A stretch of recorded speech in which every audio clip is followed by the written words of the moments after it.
কদিন থেকে বেশ বড় মার জন্য মনটা টানছিল, তো আজকে তাই আমরা সবাই মিলে ডিসাইড করলাম যে আমরা আর কি পুজো করতে যাব। তা কোথায় যাচ্ছি না, আমরা আমি পড়া যাচ্ছি। যেমন ভাবা সেমন কাজ, আমরা তিনজন বাইক করে বেরিয়ে গেলাম। আর মাঝে বাইককেও খাওয়া দাওয়া, কারণ বাইকের খিদে লেগেছিল সেই জন্য।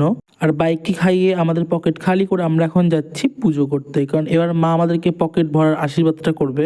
জোকসে পার তেমন কিছুই না। তো আমরা তারপর চলে এলাম এখানে আর কি পুজো করতে। আর এসে তো এখানকার মানে এত সুন্দর মনোরম পরিবেশ যে তোমাদেরকে কি বলবো।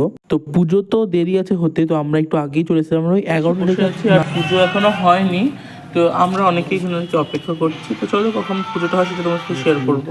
ওখানে অনেকক্ষণ বসে থাকার পর আমাদের ডিসাইড করলাম যে আমরা গঙ্গার ঘাটে গিয়ে একটু বসি। তো আমরা তারপর গঙ্গার ঘাটে গেলাম। আর এখানে আমি মাকে দর্শন করাচ্ছিলাম, যদিও এরপর আরো ভালোভাবে দর্শন করতে তোমরা পারবে। গঙ্গার পাশে সেই মনটা তো একদম ভালো হয়ে গেল, এত সুন্দর ঠান্ডা হাওয়া দিচ্ছে। ভিডিও ভালো লাগলে অবশ্যই লাইক কমেন্ট শেয়ার সাবস্ক্রাইব বা সবাই কমেন্ট করো। জয় বড় মা।